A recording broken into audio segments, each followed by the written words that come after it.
Bapak, Ibu, dan saudara-saudara serta anak-anak yang dikasihi Tuhan, Shalom. Selamat tahun baru bagi kita semua. Ucapkan selamat tahun baru kepada orang-orang yang ada di sekitar kita. Dalam semangat dan syukur, berikan senyuman yang terbaik supaya sisa-sisa ngantuknya hilang ya. Ini khotbah tahun baru itu khotbah yang memang banyak aturannya. Yang pertama, khotbah tahun baru yang baik itu katanya nggak boleh lama-lama. Benar Bapak Ibu? Ya, karena ini apalagi jam-jam segini nih pertemuan antara ngantuknya tadi malam dengan ngantuknya siang ini gitu ya. Jadi agak dahsyat ini ngantuknya sebenarnya. Oleh karena itu supaya semakin gak ngantuk, saya ingin menyapa dalam semangat inklusivitas untuk mengucapkan selamat tahun baru juga. Dan saya belajar ini dari Bisindo. Tahukah kita bahwa simbol-simbol bahasa isyarat itu enggak sama ternyata. Jangan kita pikir itu berlaku sama, ada yang ASL, ada juga yang versi berbeda. Saya pakai yang Bisindo. Bisindo itu dari bahasa isyarat Indonesia, dari komunitas orang-orang tunarungu yang luar biasa kreatif. Nah, begini caranya mereka mengucapkan selamat tahun baru 2024 ya. Boleh belajar ikuti lalu nanti kita coba sama-sama ya. Selamat, coba ikutin saya. Selamat tahun baru, ya jangan terlalu hot Bapak Ibu ntar kena ini sebelahnya gitu ya. Ulang lagi, selamat tahun baru 2024. Gitu ya, jadi biar seru sedikit lah ya, biar nggak kaku kok ngucapin selamat tahun baru kok pada tegang-tegang ya. Kita coba lagi ya, gimana? Selamat tahun baru 2024. Yeay. Ya, sekarang coba satu kali lagi ya agak lebih cepat. Kita mau mengucapkan selamat tahun baru 2024. Yeay, nah itu ya baru mulai tuh semangat tahun barunya terasa. Kita harus bersyukur karena apa? Kita bisa masuk dalam hari pertama di tahun 2024. Itu apa namanya kalau bukan karena berkat dan kebaikan Tuhan. Nggak semua orang punya pengalaman yang sama memang dalam memasuki tahun baru 2024 ini. Yang menarik dalam informasi yang saya dapatkan tadi pagi, ada beberapa kesan yang dialami orang-orang khususnya dalam peralihan tahun 2023 masuk ke tahun 2024. Ada 3 kesan. Yang pertama kesannya itu luar biasa. Wow banget lah pokoknya tahun baru 2024 ini. Dapat untung, atau dapat apa yang diidam-idamkan, dapat hadiah istimewa, liburan berkesan. Yang seperti ini nulis statusnya juga luar biasa, penuh semangat yang sangat membuat kita melihat sukacitanya merayakan tahun baru. Ada yang nulis status begini, tahun baru semangat baru, yeay gitu ya. Ada lagi yang bilang semoga di tahun baru ini kita memperoleh lebih banyak like di dunia nyata dibanding di medsos ya. Ini harapan orang yang merayakan tahun baru dengan syukur dan luar biasa. Ada nggak di sini yang merayakan tahun baru tadi malam dengan luar biasa? Ada nggak? Oh nggak ada. Wah cuma satu anak. Siapa namanya dek? Halo adik yang ganteng siapa namanya? Samuel, Samuel bilang luar biasa. Cuma Samuel? Wah Samuel, yang lain gimana? Ada nggak yang luar biasa? Tapi kalau nggak luar biasa juga jangan usah angkat tangan ya Bapak Ibu ya. Ya namanya juga manusia ya. Tapi ada nggak yang luar biasa tadi malam? Luar biasa macetnya gitu mungkin ya. Ada yang kedua ini kalau boleh jujur mungkin ada juga kita yang ya seperti inilah biasa aja. Siapa yang biasa aja merayakan tahun baru 2024? Ada nggak? Biasa aja sih, iya biasa aja kan. Bahkan ada yang bilang tahun baru tuh sama aja lagi cuma beda kalender. Itu biasa kan, maksudnya apa sih yang membedakan? Jam juga masih 24 jam kan, belum 27 jam kan. Jadi B aja lah gitu. Yang seperti ini juga gak ada yang spesial, gitu-gitu aja lah. Ada lagi yang bilang begini di statusnya, ini yang B aja nih. Ucapan selamat tahun baru sih udah biasa. Sebenarnya yang saya harapkan adalah ucapan selamat menempuh hidup baru gitu ya. Doh ini curhat banget ya, makanya dia bilang biasa aja kalau tahun baru sih. Ada juga loh yang memasuki tahun baru yang agak tidak biasa. Ya, tidak biasa itu biasanya karena ada sesuatu yang berbeda. Bahkan sakit, ada nggak yang tahun baru sakit? Banyak.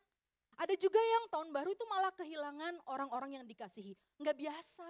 Soalnya biasanya ada papa saya, ada mama saya. Sekarang mereka sudah nggak bersama-sama lagi dengan saya. Jadinya malah mellow. Bisa nggak terjadi seperti itu? Bisa banget, kita kangen, kita ingat dengan orang-orang yang sudah nggak bersama lagi dengan kita. Ada lagi yang malah merasa kecewa di tahun baru karena kok malah kehilangan pekerjaan. Ini jadi nggak biasa, yang biasanya bisa beli macam-macam, ini ya harus irit karena yang nggak biasa. Ada juga bahkan yang tertimpa bencana. Makanya dalam pergumulan di tahun baru banyak orang-orang yang juga mengupdate status yang isinya itu doa atau harapan yang sebenarnya lahir dari jeritan hati ya. Jeritan hati atau curhatan hati yang sebetulnya enggak dalam kondisi yang ya happy-happy amat lah. Ada yang bilang begini, ini mungkin lagi penuh pergumulan ya sama istrinya. Meski tahun baru jangan coba-coba cari istri baru gitu ya. Bagi yang sudah punya istri, kalau yang belum punya sih silahkan. Ada juga yang bilang tahun baru udah datang, sayang jodoh saya belum datang-datang gitu ya. Ada lagi curhatan istri yang bilang begini, Pak kenapa ya setelah nikah kok tahun baru mama gak pernah diajak jalan-jalan lagi ya. Coba diingat-ingat kata suaminya, kita ini menikah karena apa mah? Diingat-ingatlah sama istrinya, dia bilang ya karena jodoh Pak. Nah itulah bukti dari pepatah kalau jodoh kan gak akan kemana-mana ya. Emang pinter banget ya suami-suami ngeles ya supaya gak diajak jalan-jalan ya. Cuma inilah curhatan-curhatan yang sangat bisa dan sangat manusiawi terjadi. Namanya hidup itu ya memang berubah. Gak pernah ada yang tetap. Pergantian suasana kehidupan itu adalah hal yang sangat-sangat normal. Pergantian suasana kehidupan bahkan juga dialami oleh bangsa Israel dalam teks yang kita baca tadi, dalam bilangan ketika mereka meninggalkan tanah Mesir dan mereka berjalan dengan harapan masuk ke negeri yang Tuhan janjikan. Jadi konteksnya dari teks ini adalah mereka sedang berjalan di padang gurun, mereka menghadapi nggak cuma yang seneng-seneng, tapi juga banyak ketidakpastian, kebetean, kesusahan, serta musuh-musuh yang bisa saja menyerang mereka di padang gurun. Nah dalam kondisi inilah maka Tuhan berfirman agar Harun ya, Imam Harun pada waktu itu dan anak-anaknya mengucap berkat bagi bangsa Israel. Nah berkat ini adalah formulasi berkat yang sangat indah. Karena apa? Ini bukan formulasi biasa ya Bapak Ibu dan saudara-saudara serta anak-anak. Ini adalah sebuah gaya tulisan semit yang amat dalam maknanya. Makanya ia terus digunakan ya sampai sekarang ya. Ini kita familiar nggak dengan formulasi berkat ini? Ini kita sangat familiar. Tuhan memberkati engkau dan melindungi engkau. Tuhan menyinari engkau dengan wajahnya dan memberi engkau kasih karunia. Tuhan menghadapkan wajahnya kepadamu dan memberi engkau damai sejahtera. Ini berkat yang sebetulnya sangat kuat dalamnya. Kenapa? Dalam makna yang luar biasa dari berkat ini karena orang-orang itu kan selalu mengaitkan berkat dengan hal-hal yang bagus-bagus semua. Betul ya Bapak Ibu ya? Berkat bahkan dikaitkan dengan materi dan keuntungan pribadi. Padahal sebenarnya berkat Tuhan itu lebih dari itu. Banyak orang hanya mengaitkan berkat itu dengan uang. Kalau banyak uang ya itulah banyak berkat. Itu pemikiran kita. Jabatan yang keren itulah berkat Tuhan. Padahal sebenarnya bilangan mau mengajar kita bahwa makna berkat lebih daripada gegap gempita materi dan keuntungan pribadi semata. Berkat Tuhan itu akan membuat kita sesuai dengan tema hari ini. Mampu melangkah mantap dalam iman, khususnya memasuki tahun 2024, sekalipun ya, ini yang membuat kita harus memahami makna berkat. Kita bisa mantap melangkah dengan iman, karena berkat Tuhan itu tetap menyertai kita. Dan sekalipun kita berada dalam titik terendah kehidupan, sedih, kecewa, khawatir, berkat Tuhan itu akan mampukan kita untuk terus bertahan.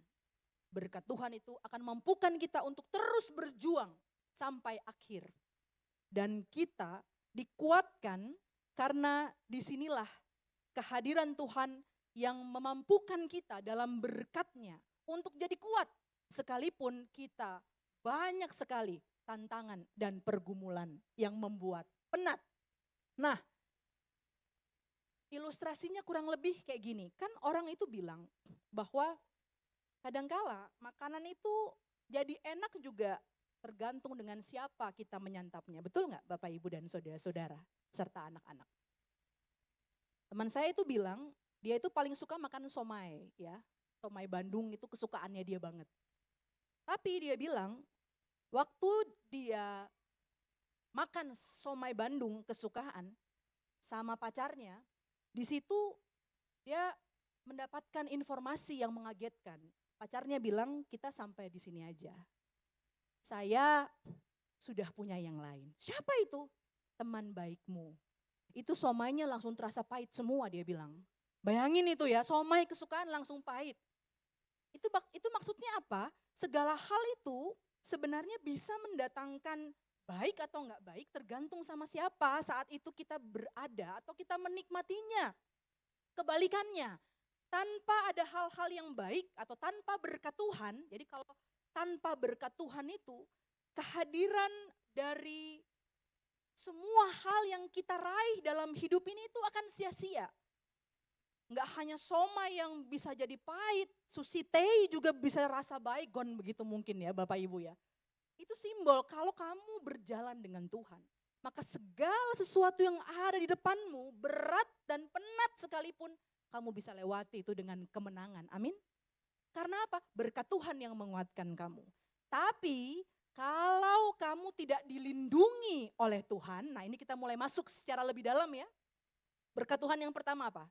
Tuhan memberkati engkau dan melindungi engkau. Dia kasih berkat, dia lindungi. Karena apa? Banyak orang yang berusaha mencari apa yang disebut berkat, tapi tidak bisa menikmati berkat itu karena mendadak itu menjadi sumber kesulitan dalam hidupnya. Ada orang yang punya rumah besar, tapi justru malah merasa gelisah, takut dirampok, takut hilang harta berharganya. Tidak bisa merasa aman karena begitu mudahnya apa yang ia upayakan itu hilang. Punya istri cantik malah takut diambil orang begitu ya. Ada kan orang yang seperti itu ya. Dia tidak bisa mensyukuri apa yang harusnya dia syukuri. Nah, tapi di dalam Tuhan kita tidak hanya sanggup menerima itu, tapi juga Tuhan melindungi. Di dalam perlindungan Tuhan, bangsa Israel waktu itu jadi mantap dan kuat. Karena apa? Tidak ada yang lebih mematikan dari panasnya siang hari di padang gurun dan dinginnya malam hari di padang gurun. Itu mematikan. Tapi Tuhan berikan tiang awan dan tiang api, itu kan perlindungan. Siapa yang sedang berusaha mematikan kita? Apa yang sedang berusaha mematikan kita? Dalam kekuatan berkat Tuhan kita dimampukan untuk tetap hidup sekalipun kita dimatikan. Tidak hanya secara fisik tapi juga secara spiritual. Saat kita sekarang lagi semangat-semangatnya pelayanan, lagi semangat-semangatnya bekerja, berusaha dimatikan oleh fitnah, dimatikan oleh cacian dan hinaan orang-orang yang seolah-olah tidak menghargai kita. Bisa nggak terjadi seperti itu Bapak Ibu dan saudara-saudara? Sangat bisa. Kita sudah total tapi semangat kita dimatikan. Kreativitas kita dimatikan. Sukacita kita dimatikan. Ketika orang tidak menghargai apa yang kita lakukan. Orang mengatakan kata-kata yang membuat kita kehilangan sukacita. Tidak ada yang mampu membuat kita hancur lebur karena berkat Tuhan akan tetap menghidupkan di tengah-tengah kuasa yang mematikan. Itu luar biasa ya berkat Tuhan itu. Dalam ayat 25, diberi kasih karunia, kaunan. Kasih karunia itu luar biasa ya. Dia seperti kado yang diberikan Tuhan tanpa syarat. Biasanya kan orang itu kan dapat kado kalau ulang tahun begitu ya, atau momen-momen khusus. Ini kado yang diberikan tanpa syarat, ya diberikan saja. Kita sekarang memasuki hari pertama di tahun 2024. Kalau kita menghayati dalam lintasan waktu, masa lalu itu kan past. Masa kini itu apa? Present. Masa depan itu future. Masa kini itu present. Kalau kita mau kasih kado, kado dalam bahasa Inggrisnya apa? Ya selain gift, dia juga bisa menjadi present. Itu berarti apa? Hari ini itu adalah kado. Saat ini itu adalah present. Dari siapa? Dari Tuhan. Hanya kadang-kadang kita, dua, yang pertama susah move on dari masa lalu, makanya nggak bisa menikmati hari ini. Benar nggak? Yang kedua, terlalu khawatir akan masa depan, makanya nggak bisa menikmati hari ini. Benar nggak? Padahal hari ini adalah kado dari Tuhan. Dan kado itu adalah berkat yang luar biasa. Ada anugerah keselamatan yang Tuhan berikan dalam kasih karunia di ayat 25.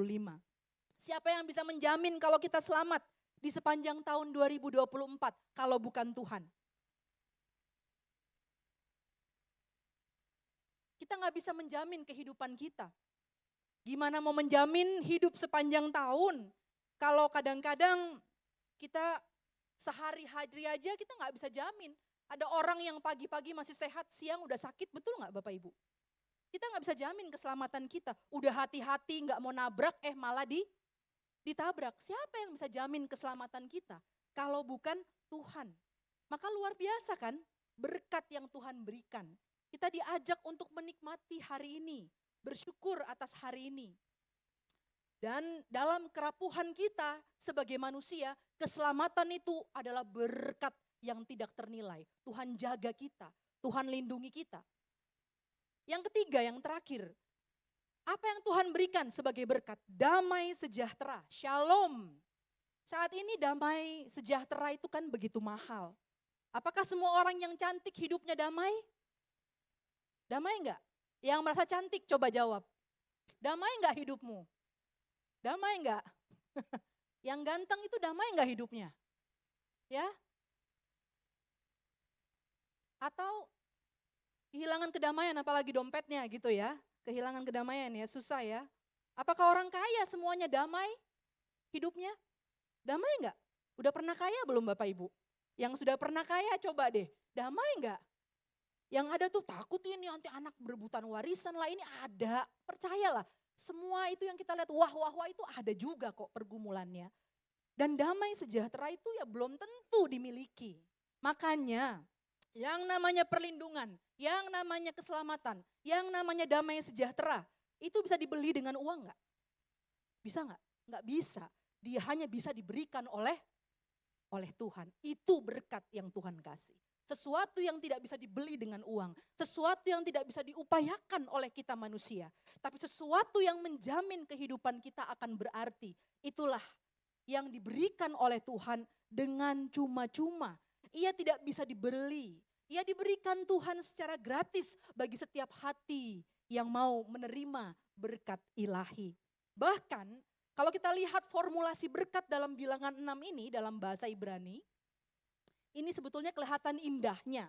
Karena apa? Kalau Bapak Ibu dan anak-anak perhatikan, ada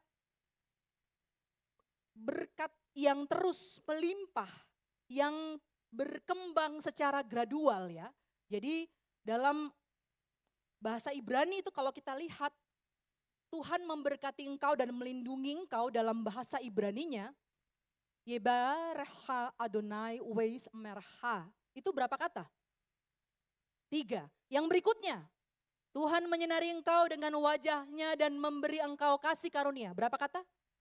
Yaer Adonai Panau Eleha Wihuneha. Berapa itu?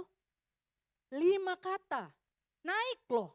Tuhan menghadapkan wajahnya kepadamu dan memberi engkau damai sejahtera. Berapa kata?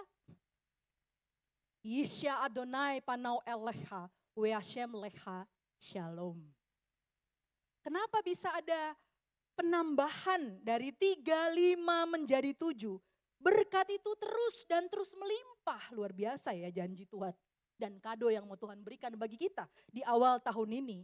Bahkan dari sini kita diingatkan jangan pernah khawatir. Berkat Tuhan itu akan terus berlimpah. Dan ketika dia menjadi berlimpah, jangan lupa untuk menjadi juga saluran berkat. Itulah kenapa orang bilang diberkati untuk menjadi berkat. Jangan pelit-pelit amat kalau merasa dapat banyak berkat, dapat banyak talenta dari Tuhan. Jadilah berkat, karena berkat Tuhan juga melimpah-limpah dalam hidupmu. Bahkan di dalam tradisi Israel, berkat Tuhan ini dinyanyikan setiap hari. Juga dari orang tua kepada anak-anaknya supaya ingat, berjalanlah bersama dengan Tuhan, maka kamu akan selamat ya. Yebarerecha Adonai weismerecha Yaer Adonai panawelecha wihunecha Isya Adonai panawelecha Weashem lecha shalom Weashem lecha shalom. Dinyanyikan setiap hari, setiap saat. Menjadi semacam lagu yang terus menuntun kehidupan umat yang berjalan dalam kegersangan.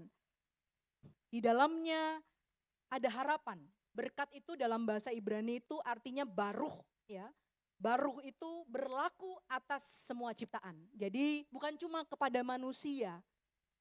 Harapannya manusia itu bisa semakin peka bahwa dia tidak sendirian kok menghuni semesta. Bergandengan tangan menjadi penerima berkat Tuhan dan melanjutkan berkat Tuhan dalam kehidupan. Kalau Bapak Ibu pernah melihat tradisi ini adalah pemberkatan bagi flora dan fauna ya. Kalau di Indonesia biasanya dilakukan oleh gereja Katolik ya. Harapan dari pemberkatan hewan dan tumbuhan ini adalah manusia bisa semakin peka untuk peduli dan mencintai lingkungan hidup sebagai wujud dari iman dan syukur atas berkat Tuhan. Jadi kita nggak boleh egois. Kita imani juga bahwa Tuhan itu mencintai tumbuhan dan binatang. Maka kalau kita melindungi dan memelihara hewan dan tumbuhan, kita harus jaga baik-baik. Cuma untuk senang-senang, apalagi kalau sudah tua anjingnya dibuang. Atau bahkan dijual ya, suka jadi apa itu, jadi RW lah katanya lah, jadi apalah segala macam lah yang akhirnya membuat kita tidak menghargai. Ini ular ya, pemberkatan terhadap hewan. Waktu pandemi COVID bahkan dilakukan secara drive-thru ya. Jadi bukan McD aja nih yang drive-thru. Pemberkatan bagi hewan ya, itu pemberkatan flora dan fauna. Kalau pakai mobil gimana ya, drive-thru juga, itu tuh diberkatin gitu ya. Kita berharap bahwa dalam semangat ekologis ya, Green Church atau Eco Church siapa tahu, The Grace juga bisa melakukan ini, drive-thru begitu ya. Untuk memberkati juga seluruh ciptaan. Teladan dari tradisi ini sebenarnya bukan hanya dari gereja Katolik ya, ada juga dari gereja Presbyterian, Blessing of the Animals, ada juga teman saya share dari gereja Lutheran ya. Diberkati juga begitu. Dari situlah kita merasa bahwa berkat Tuhan itu luar biasa dan tidak boleh dibatas-batasi. Inspirasi dari hal ini selain dari firman Tuhan tentu dari kehidupan salah seorang tokoh gereja yang bernama Fransiskus dari Assisi.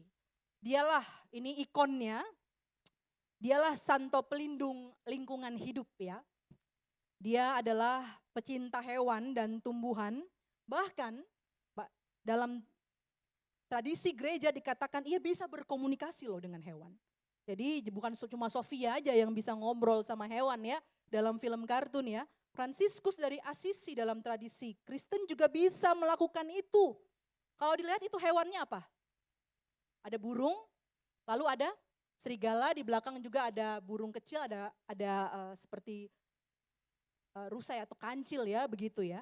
Tapi yang menarik kenapa burung? Karena ia dikenal pecinta hewan dan tumbuhan, ia memberkati burung-burung dan ketika dia memberkati burung-burung itu berjejer, tidak terbang. Dan ketika dia berkhotbah, burung-burung itu juga tidak terbang. Bahkan ketika sedang ada acara lalu burung-burung itu berisik, namanya juga burung begitu ya. Lalu dia bilang untuk jangan berisik, burungnya berhenti ngomong. Terus dengar dan anteng. Yang lebih lucu lagi yang serigala ya. Bukan lucu mungkin ya, unik ya. Jadi di kota Gubbio itu ada seekor serigala yang suka memangsa hewan dan juga manusia. Nah, orang-orang itu resah. Lalu apa yang dilakukan Fransiskus dari Asisi? Dia bilang, saya mau berjumpa dengan serigala itu. Saya mau bicara, empat mata. Nggak ada yang mau ikut begitu ya. Petani-petani hebat juga ciut. Lalu dia bilang begini sama serigalanya, come to me brother wolf. Keren banget ini ya, udah kayak cerita dongeng padahal nyata. Come to me brother wolf, in the name of Christ I order you not to hurt anyone. I want to make peace between you and the people of Gubbio. They will harm you no more and you must no longer harm them. All past crimes are to be forgiven. Ya, jadi ada perdamaian. Apa yang dilakukan? Serigala itu mengangguk. Lalu dia kembali ke kota Gubbio dan berkhotbah di situ, serigala ikut. Dari situlah ikon ini muncul untuk mengatakan bahwa kita perlu membagi berkat dengan sesama ciptaan. Berkat yang luar biasa yang tadi Tuhan janjikan perlu terus kita teruskan di dalam kebersamaan.